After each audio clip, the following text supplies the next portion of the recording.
నమస్తే. డిటిఓ వెంకన్న మృతిపై విచారణ పూర్తయింది. జూన్ 22 తారీఖు భూపాలపల్లి డిస్టిక్లో బొగ్గు లారీ ఢీకొన్నది డిటిఓ వెంకన్నను. నడుముల మీద నుంచి పోతే అక్కడికక్కడే మృతి చెందింది. నిజంగా 2 తెలుగు రాష్ట్రాలు ఉలికిపడ్డాయి ఆ వార్తతోటి. ఎందుకు ఉలికిపడ్డాయంటే అది కూడా ఒక కారణం. ఏమైనా కుట్రకోణం ఉందా, కావాలనే గుద్దిండ్రా, ఈ ఈ అంశాలు బయటకు వచ్చినాయి. అసలు సడన్గా జరిగిపోయింది అది. అంటే వాస్తవంగా కూడా ఒక హార్వెస్టర్ను ఆయన తనిఖీ చేసిండు సోమవారం. ఇదంతా సోమవారం 22 తారీఖు సోమవారం 9:30 గంటలకు 10 గంటల ఆ ప్రాంతంలో ఒక హార్వెస్టర్పై ఆయనకు డౌట్ వచ్చింది. ఆపిండు, మొత్తం చెక్ చేసిండు, పత్రాలు సరిగా లేవు అది ఇది అని చెప్పి. ఏది గణపురం మండలం మురచింతలపల్లి దగ్గర అనుకుంటా దాన్ని ఆపి చెక్ చేసిండు. సరిగా పత్రాలు లేకపోతే ఏం చేసిండు, గణపురం మండలం చెల్పూర్లో ఉంటుంది ఆర్టీఓ ఆఫీసు. ఈ హార్వెస్టర్ డ్రైవర్కి ఏం చెప్పిండంటే పత్రాలు సరిగా లేవు, ఆర్టీఓ ఆఫీస్కు తీసుకుపోబండి అని. ఈయన కారులో ముందు పోయిండు. ఒక యూటర్న్ తీసుకోవాలి, రైట్ సైడ్లోనే ఉంటుంది అది. నేను చూపించిన మనతోలి వెలుగు వీడియో ఉంటుంది అది. అయితే అది యూటర్న్ తీసుకోవాలి. అయితే ఈయన కార్ దిగి, డ్రైవరు ప్లస్ ఈయన ఉన్నారు కార్లో. డ్రైవరు వెళ్ళిపోయిండు ఆర్టీఓ ఆఫీస్కు, కార్ తీసుకుని వెళ్ళిపోయిండు. ఈయన దిగిండు ఆ యూటర్న్ దగ్గర దిగి, ఇక్కడ లెఫ్ట్ సైడ్ నిలబడి హార్వెస్టర్ను, అంటే చాలా దూరమే ఉంది, వీడు పారిపోయి ఇట్లా అని అక్కడ నిలబడి, లెఫ్ట్ సైడ్ నిలబడి దాన్ని యూటర్న్ చేయిస్తున్నాడు. వెనుక బొగ్గులారితో వస్తున్నటువంటి ఒక పెద్ద భూతం, అది మామూలు భూతంగా. ఆ లారీని చూస్తేనే భయం అవుతుంది. అది అంత పెద్ద లారీ, అది హార్వెస్టర్ వెనుక స్పీడ్గానే వచ్చిందంట.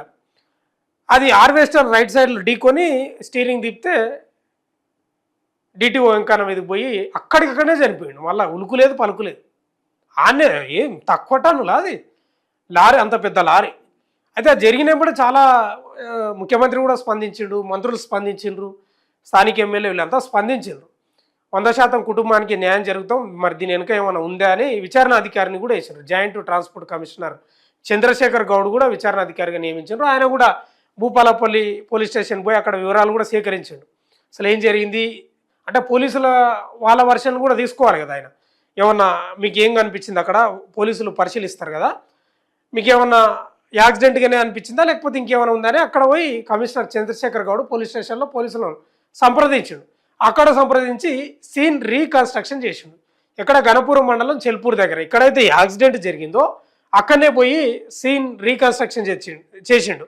ఇదే హార్వెస్టర్ను, టిప్పర్ అది అట్లే ఉంది, హార్వెస్టర్ను ఎట్లా జరిగింది ఏం కథ అనేది అక్కడ స్థానికులు ఉంటారు కదా, వాళ్ళను ఏం జరిగింది ఏం కథ అని మొత్తం సీన్ రీకన్స్ట్రక్షన్ చేస్తే తేలింది ఏంటంటే దానిలో కుట్రకోణం ఏం లేదు, అది 100% యాక్సిడెంట్ అని తేల్చింది. ఎవరు, చంద్రశేఖర్ గౌడ్ విచారణాధికారి. కేవలం అది యాక్సిడెంటే, బ్రేకులు పడక యాక్సిడెంట్ జరిగింది. సరే అయిపోయింది. ఆయన కుటుంబానికి ఇంక మరి ప్రభుత్వం ఏ భరోసా ఇస్తుంది, ఇంకెంత ఆర్థిక సాయం, లేకపోతే వాళ్ళ భార్య చదువుకుంటే ఏదో జాబ్ ఇస్తుంది, ఓకే అది అయిపోయింది. పెద్ద దిక్కును కోల్పోయారు. నిజంగా చాలా గొప్ప వ్యక్తి, చాలా కష్టపడి పైకి వచ్చినోడే డిటిఓ వెంకన్న. చాలా నాలెడ్జ్ ఉన్న పర్సన్ అంట, చాలా నిజాయితీ పరవడానికి కూడా చెప్తా ఉన్నారు. ఇప్పుడు విచారణ అయిపోయింది.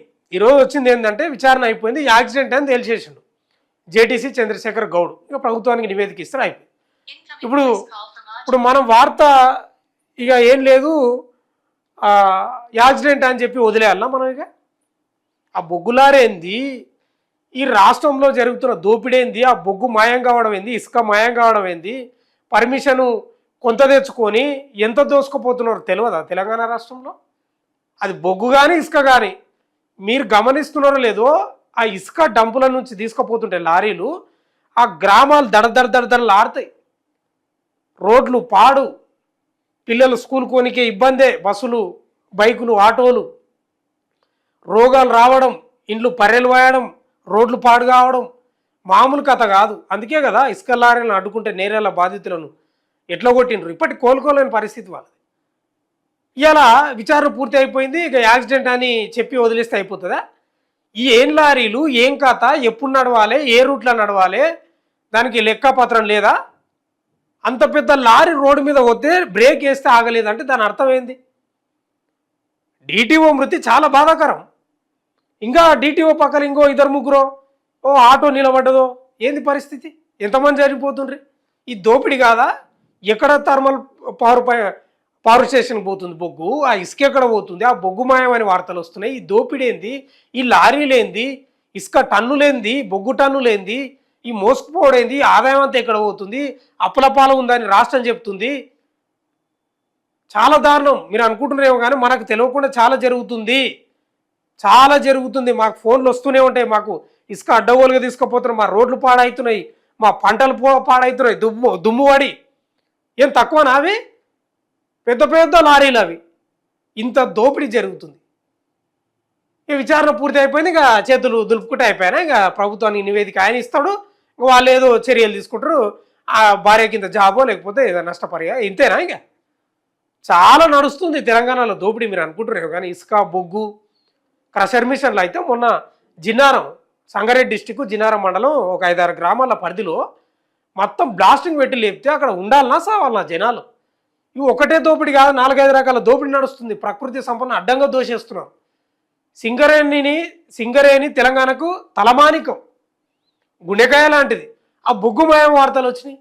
ఎక్కడ పోయినట్లు? ఇక్కడ ఉన్న మంత్రులకో లేకపోతే ముఖ్యమంత్రి తెలియకుండా జరుగుతాయి ఇవన్నీ. ఇసుక ఎక్కడ పోతుంది, ఏం కథ? ఇవి చాలా ఉన్నాయి. ఈ దోపిడీ మామూలు దోపిడీ జరుగుతలేదు. 100% దీనిపై నిజంగా ప్రజలు కూడా ప్రశ్నించాలి. ఈ దోపిడీ వ్యవస్థను అరికట్టాలి. మీరు ఈ చేస్తున్న ఈ దోపిడీ ఎక్కడ పోతుంది, ఎవరికి కడుతున్నారు, ఏం చేస్తున్నారు, ఆ లెక్కలు లేవు, పత్రాలు లేవు. ఆ బొగ్గు లారీ ఏం లారీ నాకు అర్థం కాదు. అది నల్ల బొగ్గు లారీ, టిప్పర్, అది పెద్ద టిప్పర్. ఎంత మీరు తెలుసా, బ్రేకులు వేసినా కూడా పడవు. అంత లోడ్ ఉంటే, అంత లోడ్ ఉంటే పడవు. ఎట్లా పడతాయి? అది బ్రేకులు పడకనే దూసుకెళ్ళిపోయింది ముందుకు.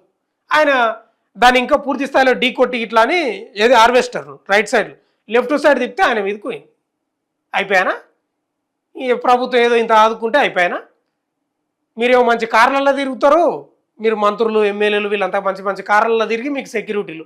సామాన్య ప్రజలే కదా నష్టపోయేది. ఇప్పుడు నేరాల బాధితులు నష్టపోయి, ఆ బ్లాస్టింగ్ జరుగుతున్న జిన్నారం మండలం పరిసర గ్రామాల్లో నష్టపోతున్నారు. మీరు ములుగు సైడ్ అక్కడ చూడండి, ఇసుక డంపులు. నష్టం సామాన్య ప్రజలకే జరుగుతుంది. కాబట్టి మనం ఏదో విచారణ పూర్తి అయిపోయింది, యాక్సిడెంటే కదా అని చెప్పనికనే కాదు, ఈ దోపిడీ చాలా జరుగుతుందని నేను చెప్తున్నా 100%. చూస్తూనే ఉండండి మన తొలి వెలుగు.